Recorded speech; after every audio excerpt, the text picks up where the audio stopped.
Mbote bandeko nyo surtout o bozo landanga.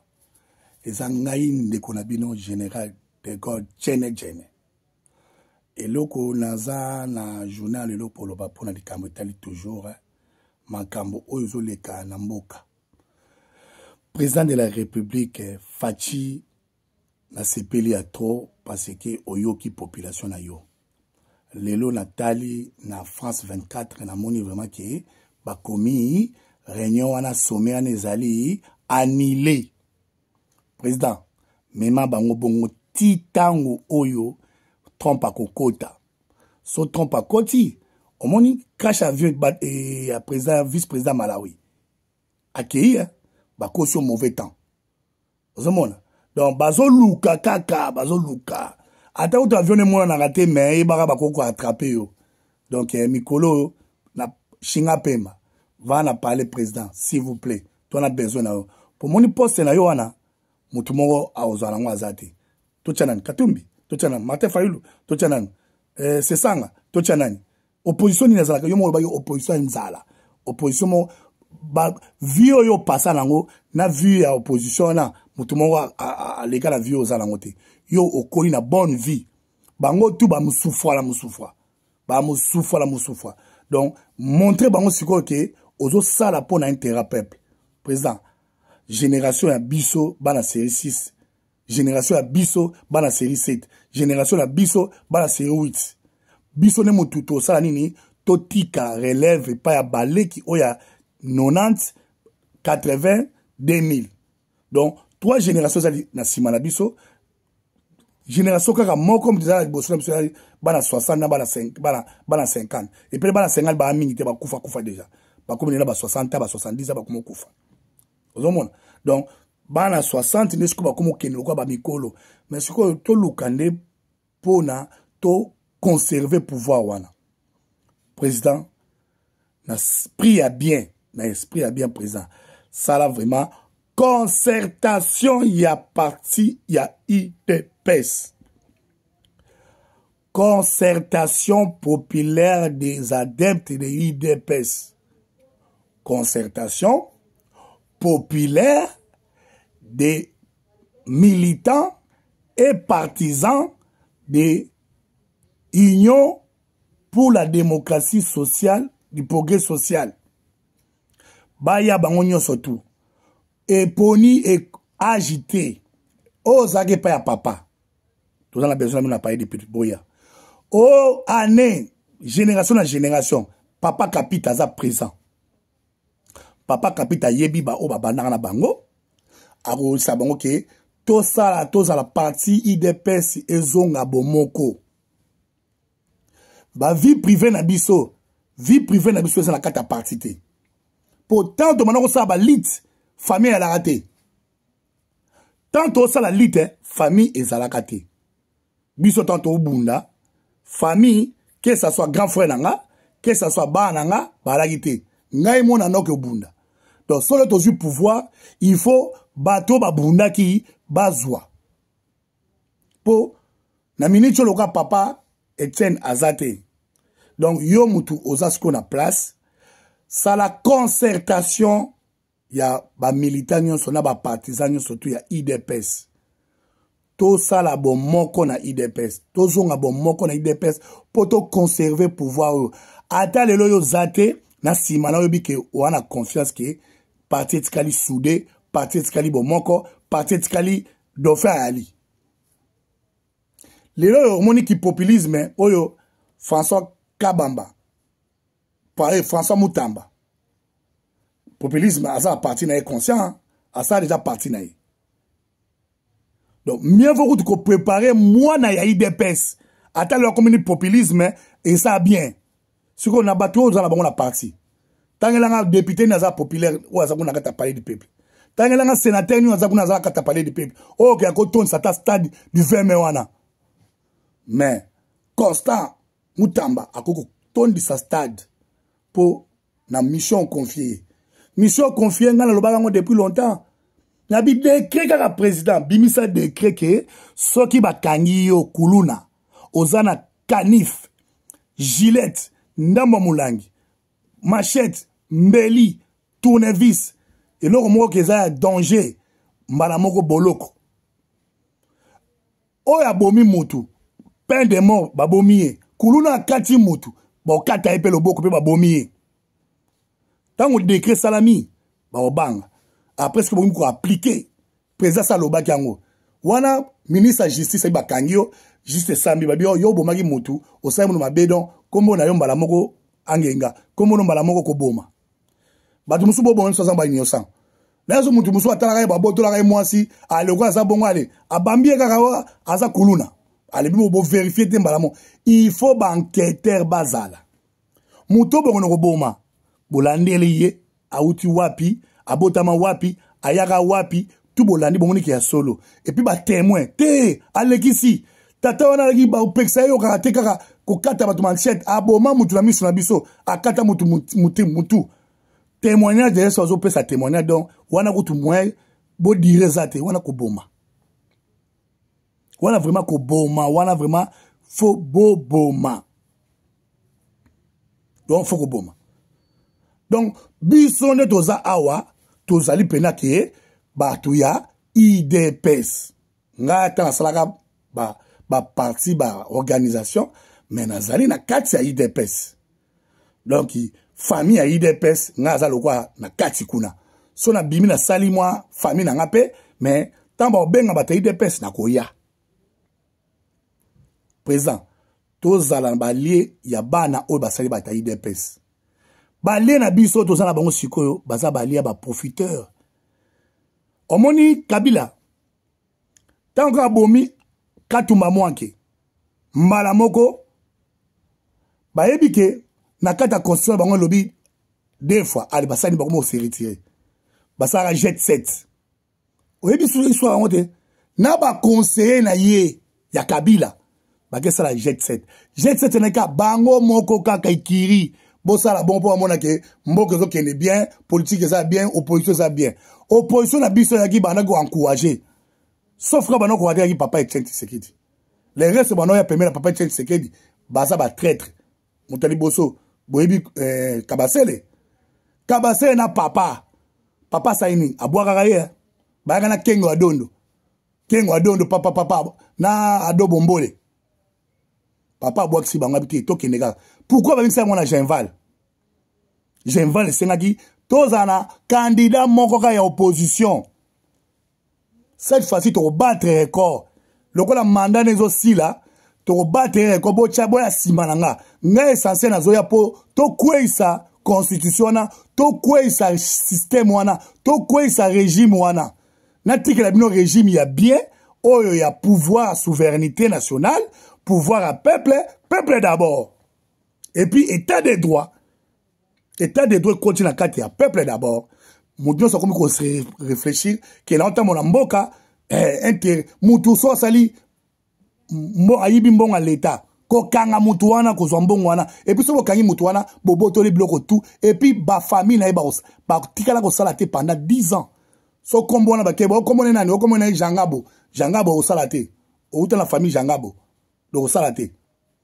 o mona makambo za différent yo changer ozo mona makambo yo changer donc toza ko bongama poto conserver pouvoir au moni na Afrique du Sud bazalaka banonyo kwa mais bata yentseni banoko bunda bato yentseni banoko bunda yoki Mobutu a côté là bango yentseni ya ba parti ba noir Mobutu a continuer là bango abi non so boto continuer te bobi misa nani Nelson Mandela mais lelo ba bosa nango lelo ba bosa na yango tokena kutenika président on m'a poignardé sur le dos parce que complicité a confié ma secret n'est pas ya Mandela trahi a confié ma sécurité n'est pas ma proche n'est pas trahi yango abi on m'a poignardé sur le dos président Kabila lobaki azangi 15 personnes au bazala pembe na po batombo la Congo amona ibangote si on attend au kende to be déjà 5 ans ya premier mandat 5 ans premier mandat na batuka to saki na bata Kabila tosuki boni papa tosuki boni So, une année, to beti, to kenan, calamité le 24 janvier, une année. 365 jours, bah, compter, les apona, tout ça qui sont qui, union sacrée, bah, ocha union sacrée, bah, ocha ne yo, bah, oloba mandat na yo, président, bah, oloba mandat na yo, ya wana cette fois-ci, président, Zala Mayele, une année au Salina Bango, le roi to kene na kati ya constitution, to changer constitution, nga na yebisakio, beta bango coup d'état constitutionnel. Coup d'état constitutionnel, so ba tunebi na beta ki coup d'état constitutionnel, parce que na mona ki, na zaki, limité, tandis que nga présent zali, garé ya bon fonctionnement tout, et puis ba institution nga na kuta kiango. Nga na créé ango te. Ba institution ne créé, mais ba créé ba institution ne zali, ba na précédent nanga. So zaki ta, oh, utaki kuna wana sava, oh, mobuta tika yuwa sava. Ba, société ne sont mobuta tika, et ba boma kiango tout. Ba, pourquoi ba na obomango? Ba, pourquoi? Pour contrôler les alatés. Les deux autres KGB ont dit que Baya qui le baïbi, biloko tout, ou les na kata ya bajissement. Ba ki boto lango. Et puis botiki bomba bimanango. Quelle complicité. Président Mboka ngo to tika boye, to tika bongo te. So les ya solo. Rango yo ko tchaba base, ba garde fou. Peut-être ba document Mboka. Ba ça bongo pona partage Mboka pese suka. Mais bazo bosa na ke ba chef coutumier bazali. Bana ba chef coutumier bazali. Ba yebi ba limite ya Mboka. Tozo bunda poto récupérer ba territoire na biso tout. To diriger 145 territoires neni. Tandis que ba territoire monsieur za occupé. Normalement tu as 145 territoires, tu as 205 territoires entre 203 territoires. O toza lango. Comment ba longo le biso ba territoire mususu? Tozonga biso nyonso tout na o etangami 9 provinces. Équateur, ezapona ba équatorien, donc esangisi bangala tout bazakuna toyozwa Kivu, tous les deux Kivu, tous les trois Kivu, Maniema, Sud Kivu, Nord Kivu, bako nyonso bakomi na Kivu moko. Bosali capitaine nango Goma, po Goma basala ngo kitoko komi kitoko. Capitaine nango Goma. Boye de Kasai, bokomi sango moko. Tout ça na Équateur, au Congo. Au Wele, donc, au Congo, wana. Équateur, au Zaïre, beaucoup ça manco. Bozui Kivu, comme ça manco. Toi déjà. Bozui Katanga, Bachaba, tout, wana, Bakolwezi, tout, beaucoup ça manco. Et puis c'est 4. Kasai, beaucoup ça manco. Et puis c'est 5. Bandundu, 6. Bazaï, Bakongo, 7. Après, Congo Kinshasa, 8. Vous savez, 8 provinces. 8 provinces pour ça, on a 8 provinces. Kinshasa, boke no sala maluko ezana nous. Eza vierge. Nanu ba exploiter ngote. Ndenge na pesa ki ide ke na kati ya organisation onga na sala o ezaka pona ba projet kaka. Dans mon organisation, BIT c'est pour créer des projets d'intérêt commun. Intérêt collectif, que le peuple peut bénéficier. C'est ça notre projet. On a beaucoup de projets, plusieurs projets dans notre organisation. On a, premier projet, c'est pour l'école des métiers des ingénieurs professionnels. École des métiers des ingénieurs professionnels de Papa Etienne Tshisekedi. Pourquoi on a nommé le nom de Papa Etienne Tshisekedi? Parce qu'il est notre icône, il est notre idole de la démocratie. Grâce à lui, elle voulait toujours les intérêts du peuple. Elle voulait que le peuple soit, qui puisse mener une vie meilleure. Comme ils étaient des enfants, ils ont mené une vie meilleure. Parce que quand il était à débat Kwanga là-bas, Benaba Kwanga, après quand il est venu à Kinshasa, c'est pour étudier. Et quand il finit les études, et il est le premier docteur en droit à l'université Luvanium, université de Kinshasa. Donc, quand on dit les droits, donc lui, il connaît les droits des gens. Aujourd'hui, les droits, ils ont dispersé ça en plusieurs types de caractéristiques. droit physique, droit civil, droit de commerce, tout des droits. Mais normalement, il fallait informer et former le peuple pour que le peuple savent que, ah, comme je suis dans le pays, mon droit est le droit de civil. Droit civil, ça dit quoi? Droit justice, on dit quoi? Droit tout. Et plus que savoir que quand je suis là, j'ai les droits. Et puis, j'ai des devoirs aussi à respecter les lois. Quand on te donne des droits et on te met encore des lois, respecter les lois et on te respecte tes droits. C'est comme ça. Donc, Papa Etienne, c'est pour ça que nous avons pensé à Papa Etienne comme Mobutu. On a fait centre professionnel de Maman Mobutu. Vous comprenez? Maman Marthe, il fallait prendre ces projets-là en main pour... Je sais que Maman Marthe, quand on dit Maman Marthe, c'est Maman Marthe. Parce que si c'était Maman Tshisekedi, le nom de Tshisekedi peut être... Mais on dit, il est notre maman. Il peut prendre ces projets-là pour mettre ça en pratique, pour mettre ça en valeur, pour finaliser ça. Vous voyez? Donc, c'est ça. Mais pour l'instant, on manque la communication et on manque les contacts. Les contacts est là, mais il n'y a pas de suivi. S'il y avait des suivis, là, on peut continuer. Mais comme il n'y a pas de suivi, qu'est-ce qu'on va faire? Donc, nous, continuons toujours à persévérer jusqu'à un jour. Parce que quelqu'un dans la Bible, il criait toujours, hein, Fils de David, Jésus-Christ, aie pitié de moi, aie pitié de moi. Et directement, Jésus-Christ était venu et dit, oh, aujourd'hui, je vais être... C'est comme ça. On continue toujours à persévérer pour créer un jour notre président quand il va nous accueillir et on va faire nécessaire pour lui montrer nos projets.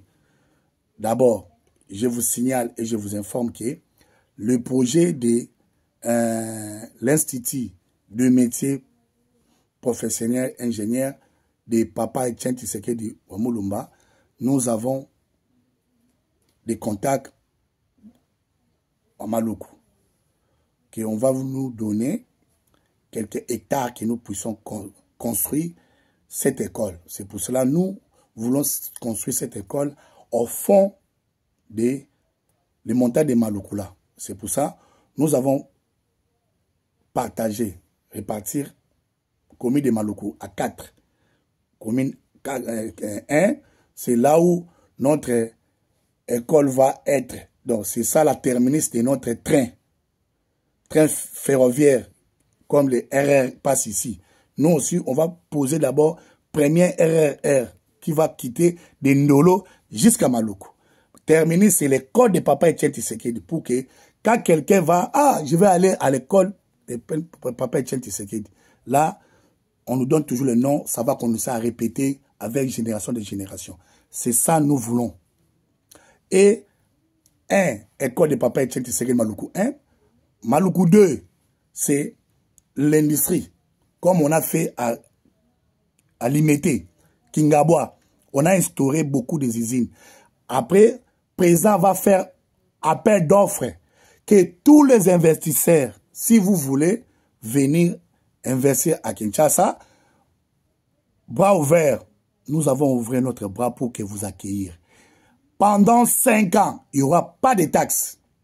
Mais quand vous créez des emplois, nous, on est d'accord. Créez votre emploi, même 500 personnes, même 1000 personnes, quels que soient les produits que tu vas créer. Mais pendant 5 ans, vous ne payez jamais de taxes. Tout ça, c'est toi qui es bénéficiaire. Tu peux venir créer, commencer à fabriquer une voiture. Le voiture, là, tu commences à vendre ça 5 000 € par mois. 5 000 € de voiture. Les gens vont prendre le crédit de 5 000 € pour acheter les voitures en 10 000 €. Ah, pour pendant 5 ans, tu prends le crédit et la banque va te donner. Moi, je suis là. Le même employé, si j'ai 10 000 employés, 10 000 véhiculés, ils vont commencer à venir. Moi, dans la banque, il me prend, il me donne l'argent. Mais c'est mes travailleurs qui vont payer les 10 000 là. Mais moi, j'ai payé déjà. Moi, je suis déjà engagé.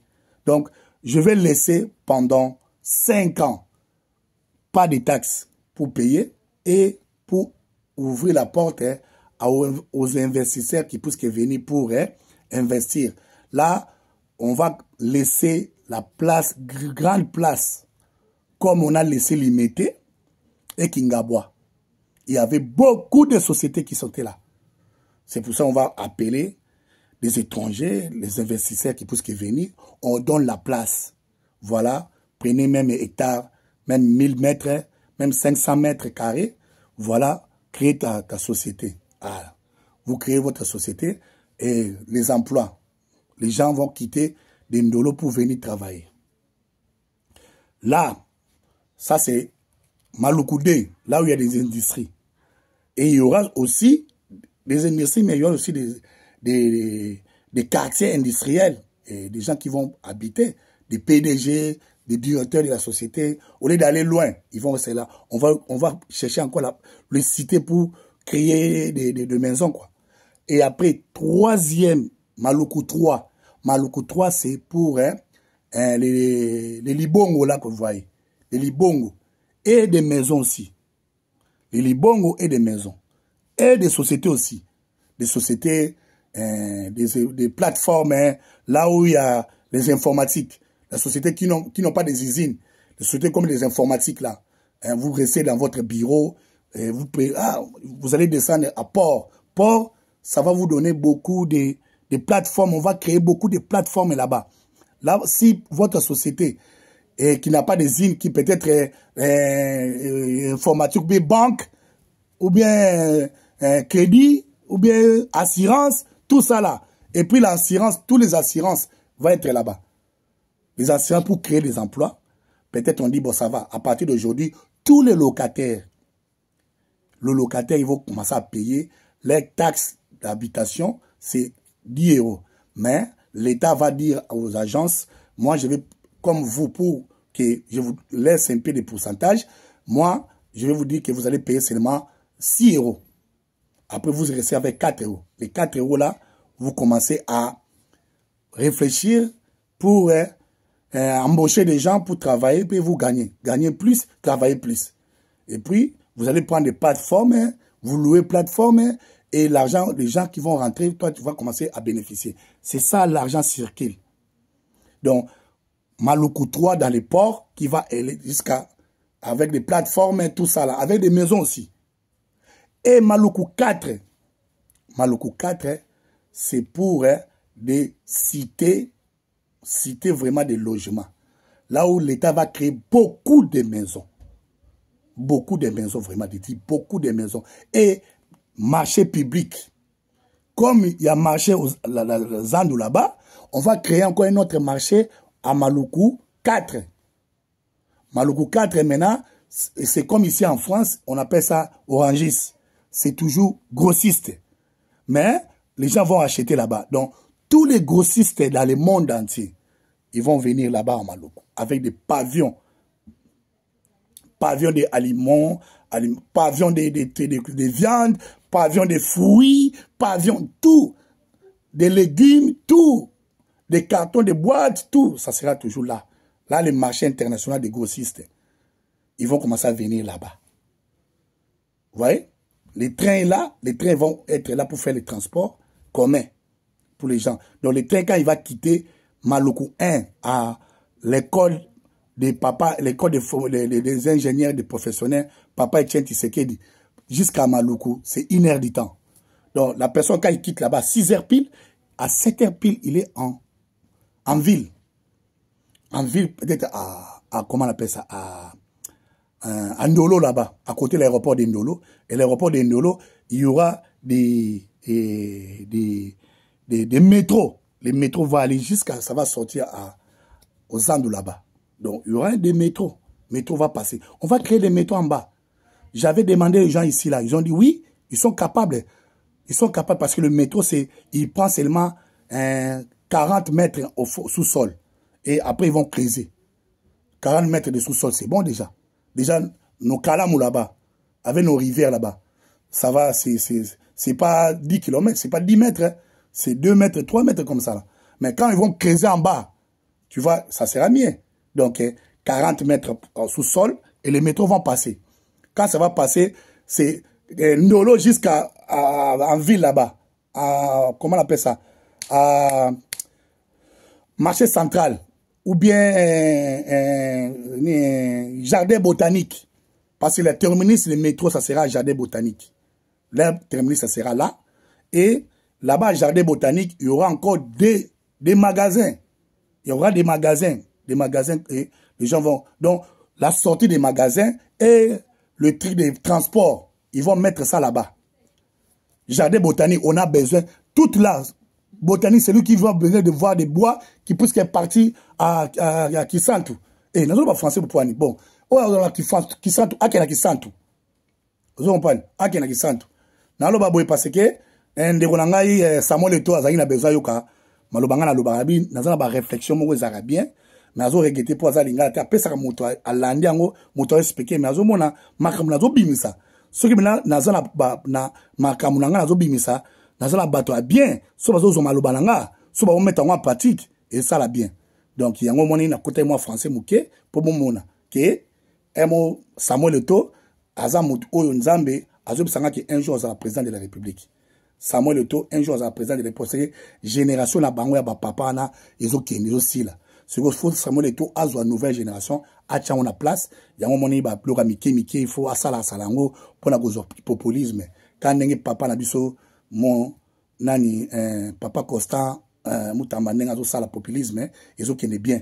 Mais qui populisme nanga na osenga papa Fachi Luka azala mwana IDPS. Mwana IDPS sala sala populisme. Manda sima luka mwana IDPS azana justice wana poto tonga pena do meding IDPS pouvoir ya meding IDPS tozana pouvoir ya meding IDPS na remaniement zoya président tout IDPS batike la biso botike la biso to sala botike la biso ta botali to sa so salité pendant 365 jours bolobi siko wana vraiment to bandi pena musala ke ba misala pas au salama ezolanda en attendant justice ezolanda bato ba yibe bambo ba détourner faut pas fouta bambo wana to landa bango to yaki pona tika ba détourner ba yiba bambo te to yaki poto bongisa kongwana ezonga bien to yaki na poto to zuma yela poto to yena ngokuna le zabongo to ba commander te tato no sala pouvoir tato sala lit to ba commander te to sala lit bambongo na biso to gagner la mitoki na biso to no zo ba aide moko te ngayo bakanganga batuni tuntu so ba commandité ba piano mbongo po boyaka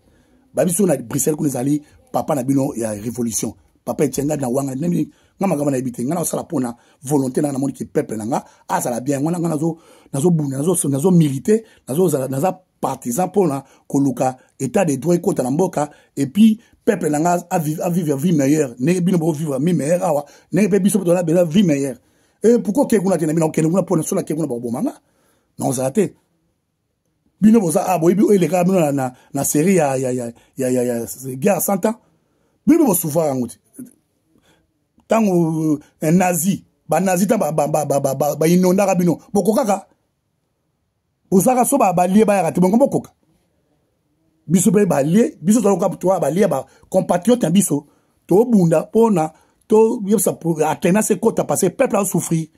Si quoi bato ba que peuple a souffrir na nini. To bi bien banzela le kwa liboso après nzele botaka misala.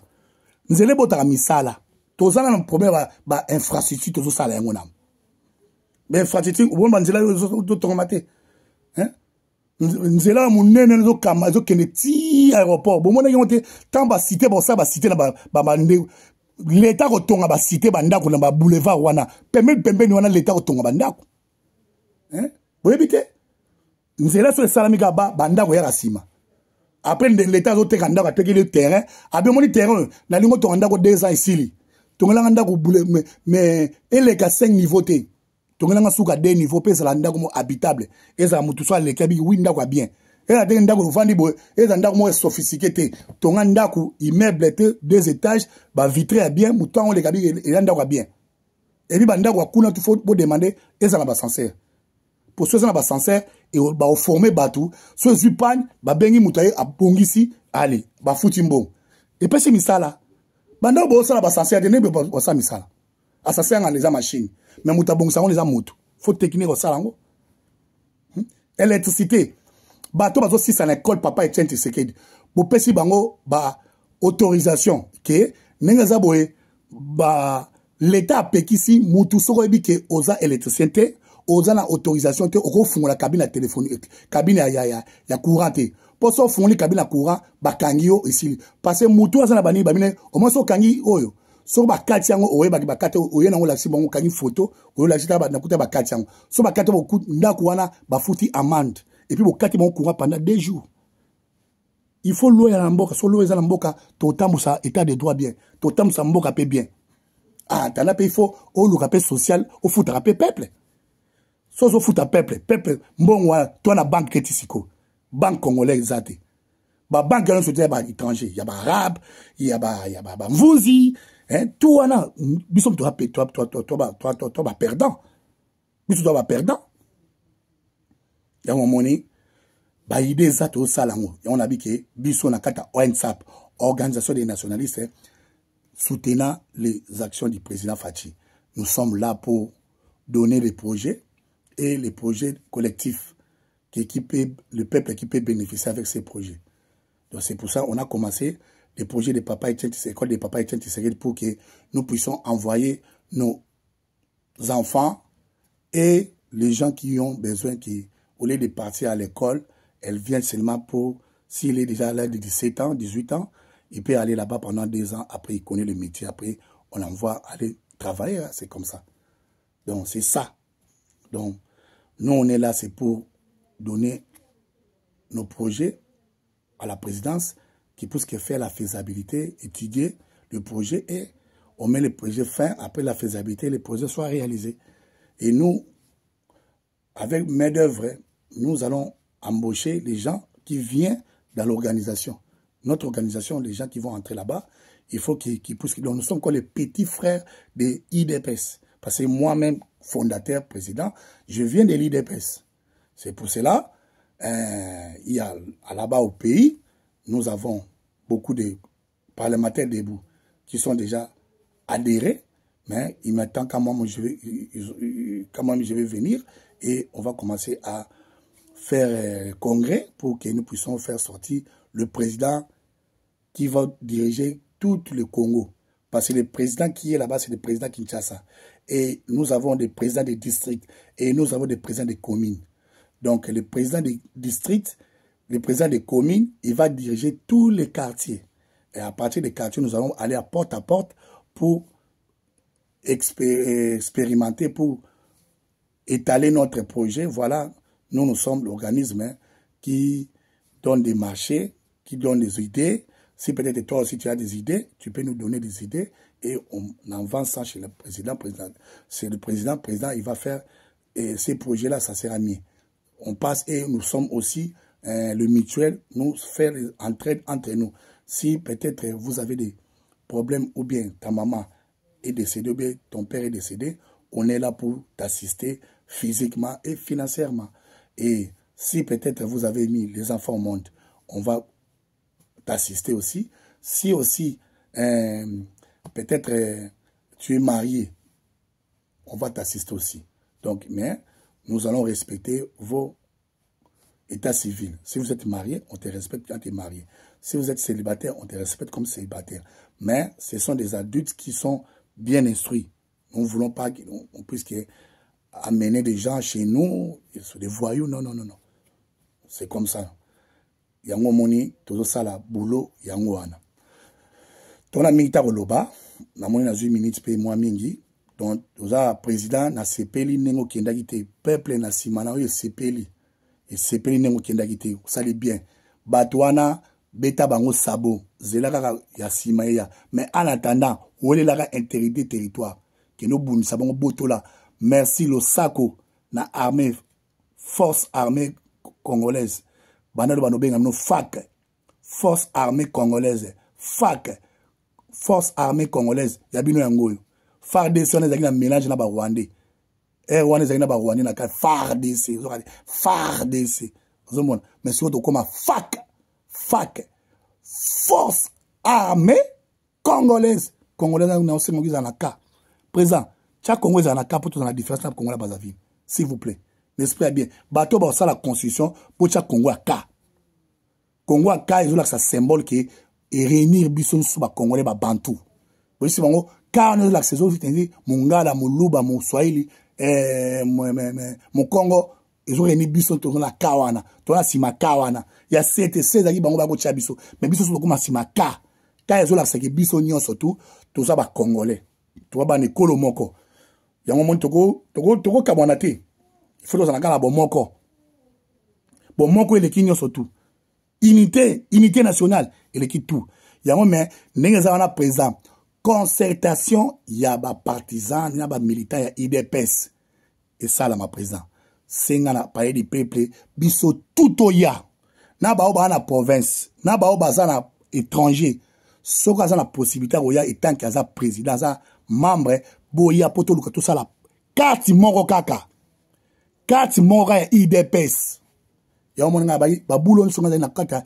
IDPS cal na ça déjà IDPS cal mo ni photo na non ça nous comme sous IDPS cal na la projet wana bike IDPS cal ezozwa ba tuni surtout à IDPS oh tout na IDPS baza ba socialiste baza ba progressiste et puis baza ba nationaliste et puis baza sous ba républicain donc biso tout on a kata IDPS donc yamona ba IDPS cal IDPS ka donc ka wana ezaki bina pona Congo pour IDPS ezanga nango ya ba Congo te mais to chaki kapo ezana kacha Congo IDPS pe ko zana na Rwanda IDPS mais biso ta do cheka baby que IDPS ya Congo IDPS ya ka ya Congo et puis ya IDPS moi nouvelle génération mais tellement la monnaie saga on va bien ngate so sale ngo bongo o disperser IDPS et comment IDPS pour me belé biso to ya pour la nouvelle génération il y a ba IDPS il y a ba démocrate il y a ba socialiste na ba progressiste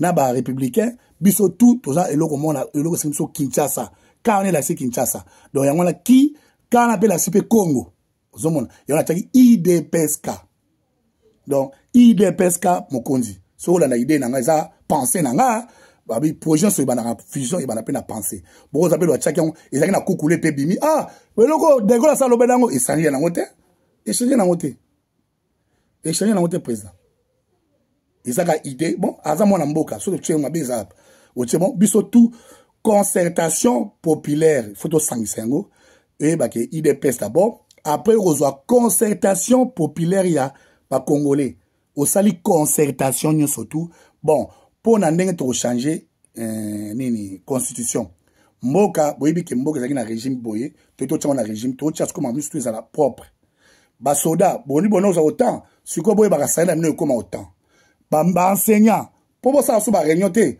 to tuna ibino bomi na biso ke ba enseignant mingi ba comme ba mikolo oya sika bazoya te et puis kotang est comme une nouvelle génération et ça surtout que allo baki te comme recherche na katanini donc babino 2 plus 4 est égal à 6 allez on va battre babino plus 4 est égal à combien et batemsu plus 4 est égal à 6 ce qu'il faut la réponse aux ezaliboso ya po au tuvango on comprend ba ko chape baté 6 babino plus moins plus babino 6 baté 2 moins point d'interrogation point est égal à 6 au chat 2 wana donc moins combien peut passer à 6 c'est impossible il faut grand chiffre à liboso so baté 8 moins combien est égal à 6 awana ko chat est égal à 2 donc 2 donc moi na faille baki le go ezali 8 so to tche moins to longo l'idée et utika la 6 donc réponse c'est ça 6 pour la ligne à 6 na 2 on a tche et au pesa nga 8 à ça les preuves donc bozola sa mwana bilongo sutumi bale wana mwana moni a se développer maele ozalaï naturel wana za maele naturel ya maele técherité ya maele naturel ozomona et là ma belé oyo enseignement éducatif na biso donc éducation nationale il faut copier et former ba jeune ya sika ba mama wana ba papa wana ba longwa ba préparer ba mbongo na bango pour ba kende retraite pour ba se ba couper mikolo mutaza tile na 60 ans otangisa président ba longwa nanu tozwa génération sike kota bano bazana ba 25 ans bana besoin ba tangisa bana bo former bango ba kei ba komo tangisa bana et puis bo créer ba école surtout na maluku kuna bo créer pena kata chaque quartier ils ont une école primaire et une école maternelle, il y a une école crèche, il y a une école secondaire. Chaque, si vous trouvez une affaire à 10 000 personnes, vous savez, vous avez 4 écoles. Ça dépend de la cité. Si vous avez une famille qui va autant, bana ba no utanga école wana école a ye secteur atanga école o secteur atanga école secteur atanga école secteur atanga école donc pour dispatcher c'est ça ba benga république c'est ça que ba benga organisation ozomona donc bana ba fanda wana bana babiki na tongo et puis classe changer et longwa tout et autour après midi tout militaire ba longwa na tongo ba ke classe na midi ba lié na 14h bazongi ba beni 17h ba bini classe et puis 17h bazo kutana ba parents ba tali télévision mais samedi batanga raté dimanche batanga raté voilà eza boulanga président pona so baza de gons et aussi ma vraiment pénalité éducation ça bien tipo ba professeur wana ba sa tamuke il faut pesa bango temps ebele ba salaka abi ke na bandi classe 8h 9h 10h 11h 12h dans une pause. La bombe là qui est pour 14h, 12h, 13h, 14h, 15h, 16h, 17h, ça 8h du temps à travail. 8h de ça lundi, mardi, mercredi, bah t'en raté. Mercredi, au PC, bah on prend la recherche. Bah qu'il y a un centre.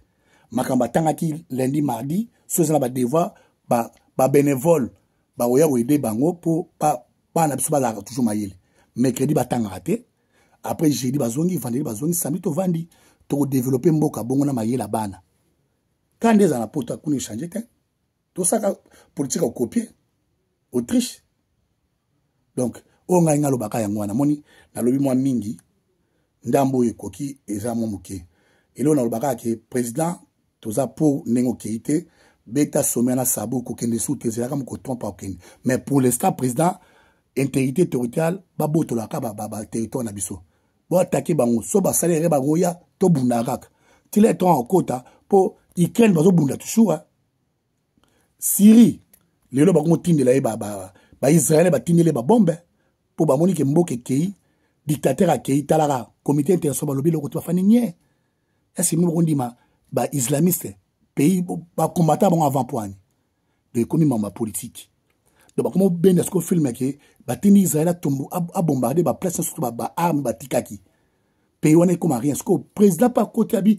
tous à la maille biso to pour la guerre té biso to pour na mboke changer tala basa la kei basa de wana kei azena armée akina bande one kaka akina taba batikali ba regretter mais basa dans ça ba drogue ils ont enrichi la mbongo si on est besoin ba calculer ba wela banque la ba garder banque la mbongo na bango bazana bazo calculer mbongo na parce que mbongo zo ba otaba ba contrôler bango basa moni déjà basa ba bilia mbongo côté ya circuit ba mbongo zo ma côté circuit ba moni ba dollar mais Amérique abandi amelami ba français pe ba ki di ba oyebate njone Amérique hôtel ba on a Poutine hôtel mbongo zo bima amoni ala ndela ba pa okini et qu'est-ce que pas rapi et qui pas ya muta Syrie et muta ya Turquie président Turquie moni ba bimi na mbongo ane bimi abi mbongo na bango ya famille wana basalaka batika ngwe bima metamba tingwe bima okangango na kata Turquie na ba okanga mbongo wana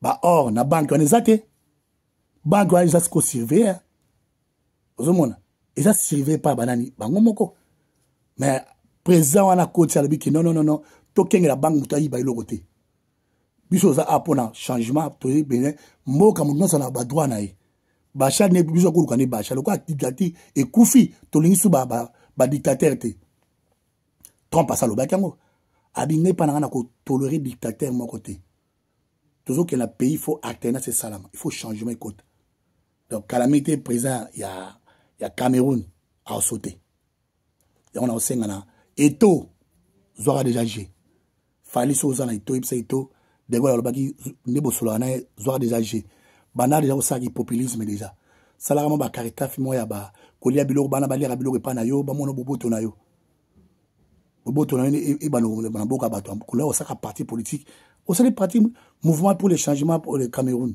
mouvement pour le changement au Cameroun mouvement pour le changement au Cameroun ba oya ba moko ou bien mouvement des compatriotes pour le changement au Cameroun mouvement des compatriotes pour le changement au Cameroun c'est comme ça aujourd'hui George Weah a joué pouvoir là footballeur. Il peut se retrouver au deuxième moto. Et ça va bien. On a eu ah boulane ou t'as pas Gayo Nazawa. Bon, président. On est là toujours soutenir toujours na boule ya changement de constitution. Deuxième boule et allez là, il faut to bunda pour to gagner ba territoire na biso. Il faut ba pays surtout ceux qui bamboka na biso bozonge la ndenge za kala. Bino so bolongo li banzete bolongo li ba place mais ba vivra ba bien. To ça la concertation. Ba ton surtout kangisi bango bon. Boyi pe bamboka soit o bamboka soit ate soit kuna. Na nzete ba kata nzete na biso na bango yaki distance ote. To so qui n'est pas la bango il faut osaka so obetika makolo au moins la boumi la to beti aller et tout dans ça là. Tono le kamayo yo après to poussani neni bomba poussi te tono le kamayo te tono le nzeto ba kati po na signe tono le moto ne pas la bomba kati mais wanda ko yo tono mona on le tono musika mais ne to mona on te eza bon donc biso tout toujours éveillé pour na superficie mboka na biso superficie mboka na biso na bana mlo bana kala ke ba yi biso bana kala to za na 2404 on les até eza plus wa to le belamo comme sous to le belamo comme sous président de national kutana président ba président tala iloko tala ngo bien bon eza inga bino général de Gaulle on a ngala bala bino ya ngwana na sengi ke bon moko pe na musique na lobaki pe na bon moko pour na fali pupa nengo ya ko tala kulutu na yo na sepelaki obengisa ki pe bat baya batuno pe na bayaki na monene bayaki mobondo pe na kula femme mais na senga bon moko bata jibe mpiana lokwa jibe mpiana obeta awa obeta dimanche bata fere boyo sa bata jibe baya na concert wana batu ya fali pupa boyo na concert wana bata kofolo mide baya na concert wana bata wera baya na concert wana bata fabrice baya na concert wana bata héritier baya na concert wana to sala bo moko na politique ne to soudé mboka na biso so bo sala bo moko na politique ne to mboka biso musique na biso ke likolo ndeni pour la musique na biso mutali ko les fali bo bino ba sebo piquer makasa pour bayate botika fali za likolo fali bana ko composer ba nzimbo français presque mingi so ba étranger bazo yokayo oza amoureux oloba makama etali bolingo vie quotidien mais loko yemba ngosiko na français pena mobimba obeti na français mobimbo nyatian omoni garçon ayemela kona ki portugais wana yekola pe ki portugais na ye et au salo bien ki portugais parce que yemba banjima ki portugais et qui portugais espagnol bah on aux États-Unis so on maîtriser espagnol mate si la fali ngana coach yo ngamna peso comme Mobutu no yembagi Mobutu waze kwa Mobutu waze kwa Mobutu waze kwa Mobutu waze kwa na sepela ino lemba Mobutu waze kwa Mobutu waze kwa donc ozaki yona petit na vie na yo otiki ete donc taba moni yo ba moni pe vie na oche vie no maboko c'est ça ndenge zalaka na sepela ino saki geste wana donc toujours bolingo toujours bomoko amour na unité yango neza force amour na unité moni loboko so sangani botala tande pesi so ba nyatiosko moni ke so abeti boyo ka passer so chango boy pour esangani comme no moko eza bolingo sangana après force ba betango ekei on nga ba noka yango wana na misumi sesili ba makamnanga ezaki nga bino général de Gaulle chene je suis toujours vivant so na betaki libako na maloba mabibi mena mnolanga bolimbisa naza mutu basala lilongo pona koloba basala penser pona ko s'exprimer président na biso abi appeler sa liberté pour exprimer mutu so exprimer dans te exprimer pour mboke tambola bien peut-être maloba nanga na lobaka ECP ça yote na sengi no limbisanga peut-être des choqué limbisanga mais na mina loba mabete ngazo ba makam oyo président Pierre Aroloba ma constitution toujours bundagat sur le constitution simbi de quoi ça a raison pourquoi parce qu'ils ont marché de passer constitution comment président ceux qui abimi bâtir le tempo il faut pas le cas à qui la source ba investir ça qu'il faut vérifier regroupement na bango salamaki na regroupement na bango yi ponana ki donc tout wana n'est pas constitution ba ponana ngote mutu mo muta sala ngo to ceux qui ayemo kabila bimisi ya constitution na ye constitution moto ezalaka tamboka est-ce que ça normal tiki bino zanga bino général de Gaulle nzamba zana bino amen.